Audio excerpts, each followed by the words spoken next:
Hey, what's good, you guys? Ross Athiat here in Singapore, back on the Night Owl podcast. I gotta say, man, scatterbrained is like an understatement when it comes to who I am and what I'm doing lately. Because let me tell you, everything about my business is on my phone, right? And I feel good about that. I'm proud. Everything's on my phone, which means I have no excuse not to be working like 24/7. Okay, 25/8 actually. I'm always working, and I feel good about that. I do make time for my daughter. Don't worry. I do make sure that I eat usually. But generally I do a lot of work, right? All the time. It's constantly, it's inflow and outflow. It's just this, I am a vessel and I really do feel like that. I'm an instrument in the hands of the universe, and I'm doing the best I can with that. But I will say this, like scatterbrained, I will get on my phone and get ready to write a post for Instagram. And suddenly I will get notifications, either from Instagram or from I don't know, from Facebook, from WhatsApp, from whatever, emails. And suddenly I'll be like, okay, my anxiety is hitting a little bit and I need to clear all the notifications. It makes me nervous. Like I have so many things to worry about and I just want to clear them off my desk, just get rid of them. I've looked at them, it's done. But there comes the sidetrack. When I get on my phone to actually do one thing and then there are like 10 different notifications that pop up, I have this need, this urge to fix all those notifications so they go away so I can get back to my work. Chances are, once I actually start looking at them, though, here comes the sidetrack. I'm going to start scrolling, I'm going to start liking and commenting, and suddenly I can't remember why I came to my phone in the first place. It's like, absent-minded professor. You walk into one room thinking, oh my God, let me go find my wallet. You see something else at the corner of your eye, completely sidetracked, squirrel, and you walk out of the room like, what the fuck did I come in here for in the first place? So that's what I've been doing with my phone, though, which is highly irritating. And part of the reason why I don't post as regularly as I could, because I'm having trouble focusing now. We all know meditation will help, but meditation helps when you are meditating. The rest of the time, you kind of have to like put in habits and consciously focus. So that is a state of meditation that you should constantly be in. People don't realize that, but we'll talk about that another time. Anyway, this situation has gotten so bad where I will find inspiration in the conversations that I'm having. Maybe it's a WhatsApp notification. I go there, I'm trying to help, a friend of mine or whatever, write down what they need to hear. And I'm like, oh my gosh, I need to do a podcast on that. And then I find another WhatsApp notification and maybe I have to pee all of a sudden. Like all these things happen. And finally, where I had like 6, 7 ideas that I wanted to talk about, I've done none of them because I'm suddenly drained. I've been so sidetracked, I forgot what I was trying to do in the first place, and now I just don't feel like it. So I have to find a way to manage all of this, because the busier I get, the worse this is going to get. I can see it. It's like foretelling already. But if I don't find a way to manage all of this, I know I'm not going to be as efficient as I could be, and I need to be efficient. What people don't seem to understand is, as a counselor, and this is something I was like trying really hard to avoid most of my life, and finally decided, you know what, okay, this is my calling, let me just settle in and do this. When you speak to people, there is no choice sometimes but to take on some of the energy that they have, because in order to understand it, you kind of have to put yourself in their shoes, which means when they speak, you need to imagine what it might look like for them so you can understand what choices they saw and what choices they didn't see.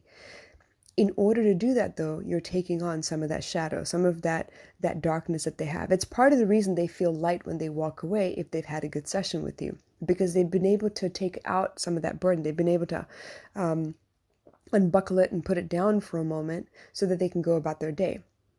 The energy transference is very, very real. Now, how do I manage all of that darkness that I absorb on a daily basis? It's difficult. Part of it is actually the podcast. Part of it is the fact that I can put it out into the ether and remind people, hey, you know what? I love you guys. I know you guys are struggling. No, it's not a disorder. No, it's not a disease. No, it's not something that's wrong with you. It's the best way you knew how to cope at the time, and it matched some of your needs. So it worked for you in the end, right? The most difficult thing to understand is a lot of the behaviors that we do that aren't good actually fulfill our human needs. And so we keep on doing it because we get the result we want anyway, but it's not the best possible behavior to exhibit in the first place. Doing the right things a lot of times don't get our needs fulfilled because it includes the other person as well. So there's a mild manipulation that goes on so we can get what we need to feel important and loved, but there's also that dynamic where once we've done the not so great behavior and we got our needs fulfilled, we're going to have to do it again very quickly because it's not a long-term fix. It's a quick fix.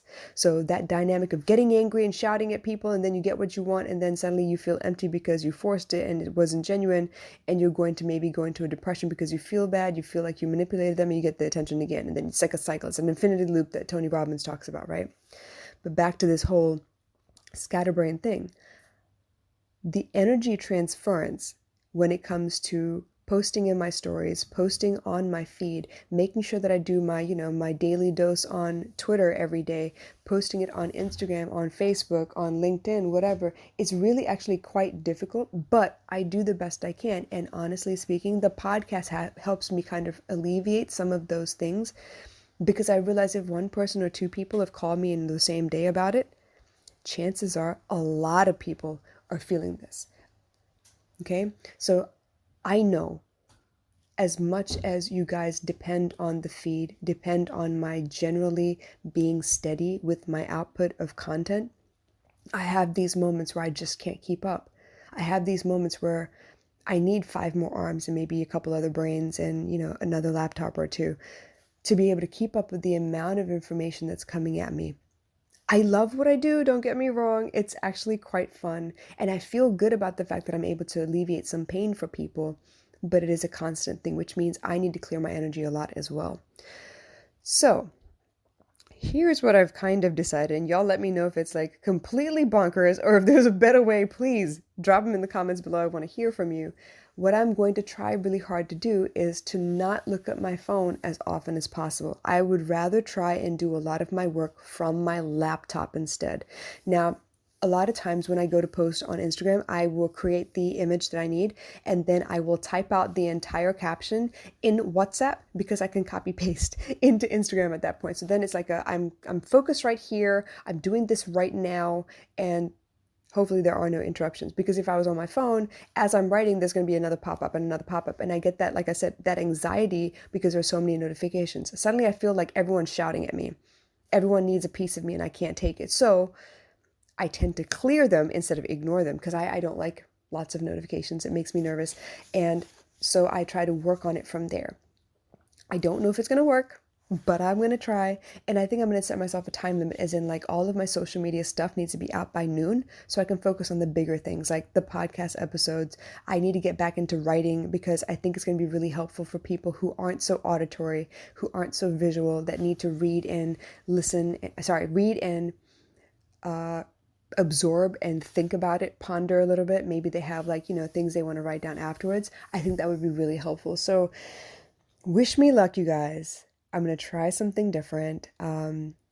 Look out for my feed, actually. I have a couple of ideas of how I want to do things that are a little bit different than I've been doing them. And I think it would be quite helpful because it keeps my energy fresh as well. If I keep doing the same old thing over and over again, I tend to get tired of it. Like, yes, I love steady and I love knowing what I need to do next because of the way my feed is arranged. But I would like a little fresh blood sometimes. And I would like to, to throw some paint on the walls and do a little something different so that while it's still quite like a lot of the things I've been doing, it's still a little different. So the brand hasn't changed so much, but I feel fresh about it. I feel new. It's almost like rearranging furniture in the house. It's the same damn furniture, it's in a different place, but I feel better because the energy has changed a little bit. So look out for those things. Let me know what you think. I may not change based on what you're telling me, but I will consider it. So I would love to hear from you. But in the meantime, you guys have a wonderful, wonderful day.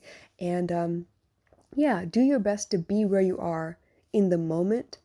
And don't be like me. Don't be scatterbrained if you can help it, because then you don't really do much of anything very well. And that makes me more tired. I don't know how that would make you feel, but try. Okay? I love you guys. I'll catch you again soon. Bye.